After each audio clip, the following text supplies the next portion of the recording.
नेता का ममता बनर्जी और राहुल गांधी को लेकर विवादित बयान। दैत्य से लेकर 5वीं कौम तक की कही बात। राहुल गांधी के सवाल पर उन्होंने कहा कि यह जो राहुल गांधी नाम का व्यक्ति है, ये 5वीं कौम का व्यक्ति है जो देश को स्थिर करने में लगा हुआ है। माँ बेटे जमानत पर हैं। कांग्रेस ने देश का सत्यानाश किया है। ये दैत्यों के वंशज हैं। इनके यहाँ बलात्कार को बलात्कार नहीं मानते हैं। विपक्षी नेता जितने भी हैं, ये सब उनके सरदार हैं।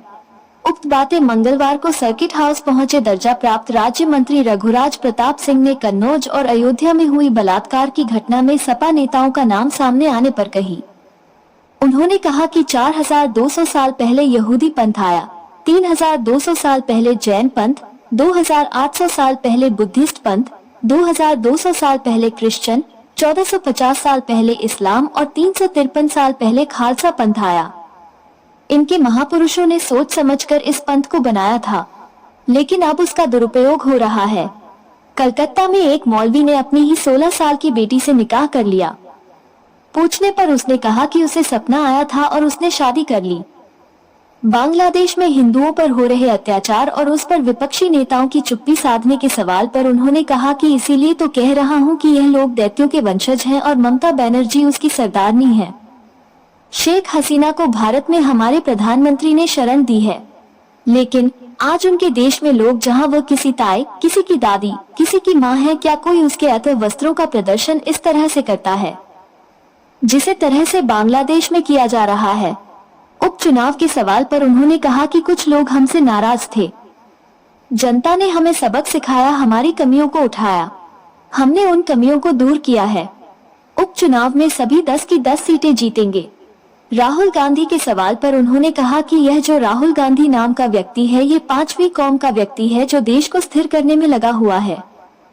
माँ बेटे जमानत पर हैं। कांग्रेस ने देश का सत्यानाश किया है। इन लोगों ने देश में औरंगजेब और महमूद गजनवी रोड तो बनाया, लेकिन महाराणा प्रताप को भूल गए। ये देश के गद्दार हैं। देखिए, दैत्यों के वंशज हैं। इनके यहाँ बलात्कार नहीं मानते ये लोग, और दैत्यों के वंशजों के ये विपक्षी नेता जितने भी हैं, ये सब उनके सरदार हैं।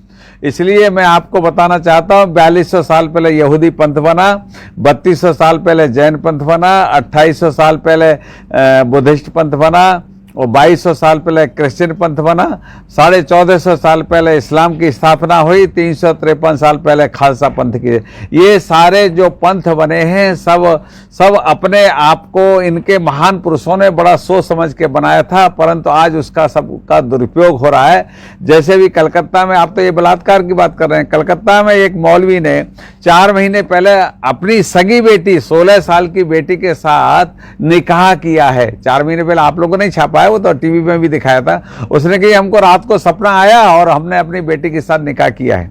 तो इसलिए ये दैत्यों के वंशज है। दैत्यों के वंशजों के आचरण के रूप में ये लोग काम करते हैं। तो ऐसे लोगों को भगवान माफ नहीं करेगा। ईश्वर क्या देरी हो सकती है, अंधेरी नहीं होगी। सर, कोलकाता में जिस तरीके से महिला डॉक्टर के साथ दरिंदगी की गई, इसको लेकर के तमाम बंगाल सरकार पर भी आरोप लग रहा है, इसको किस तरीके से दिखाया? देखिए, ममता बनर्जी जो दैत्यों के वंशजों के सरदारनी हैं, क्योंकि उनको केवल वोट के खातिर न्याय की बात नहीं करनी। लेकिन एक भारतीय जनता पार्टी, आज बंगाल में जो हो रहा है, तो भारतीय जनता पार्टी के सिवा कोई विपक्षी पार्टी इसलिए नहीं बोली कि मुस्लिम वोट बिगड़ जाएगा। हम वोट के सौदागर नहीं है, हम न्याय के सौदागर हैं। हम चाहे धर्म पंथ कोई भी हो, हम न्याय करने के उसमें रहते हैं, क्योंकि न्याय मिलना चाहिए। मानव जाति में रह के न्याय नहीं मिला तो कब मिलेगा? बांग्लादेश में तख्तापलट के बाद लगातार हिंदुओं के साथ अत्याचार हो रहा है, जिसे लेकर विपक्षी पार्टियां कुछ बोलने को तैयार नहीं इस पर। अब मैं बोलता हूं, मैं तो साफ बोलता हूं।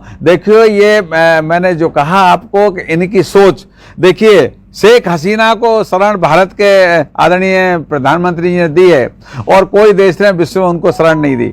आप बताइए, मैं आपके माध्यम से पूछना चाहता हूं कि आप अपनी माँ बहन की बेटी का कोई अंग वस्त्र ऐसे प्रदर्शन करेगा? कोई करता है क्या? क्या मानवता है क्या ऐसी? तो ये दैत्यों के वंशज हैं, दैत्यों का इनका सोच है, इनका बलात्कार, इनका डकैती, चोरी, बदमाशी, इनकी वही प्रवृत्ति है। इस कारण अब शेख हसीना किसी की दादी होंगी, किसी की अम्मा होंगी, किसी की चाची होंगी, किसी की बड़ी ताई होंगी, और उनके अंग वस्त्रों का प्रदर्शन करना ये केवल दैत्य करते थे। सतयुग में भी दैत्य करते थे, द्वापर में भी दैत्य करते थे, त्रेता में भी दैत्य करते थे, और आज कलयुग है, कलयुग में भी दैत्य कर रहे हैं। तो ये दैत्यों के वंशज हैं। सर, उपचुनाव में किस तरीके से रणनीति रहेगी इस बार? उपचुनाव में हम 10 की 10 सीट जीतेंगे। हम लोगों से क्योंकि आप पूछेंगे जरूर, हम लोगों से कुछ लोग नाराज थे, जनता नाराज थी। हमको सबक सिखाने के लिए 33 सीटें दी हैं, इसलिए हम सबक सीख गए उनसे। जो गलतियां हैं पुनरावृत्ति नहीं होगी। हम 10 की 10 सीट जीतेंगे। MS यूपी ब्रेकिंग न्यूज के चैनल को सब्सक्राइब जरूर करें और घंटी को जरूर दबाएं ताकि हमारी सभी खबरें आप तक पहुंचती रहे। और ये वीडियो हमारे फेसबुक पेज पर भी देख रहे हैं तो फेसबुक पेज को भी फॉलो करें।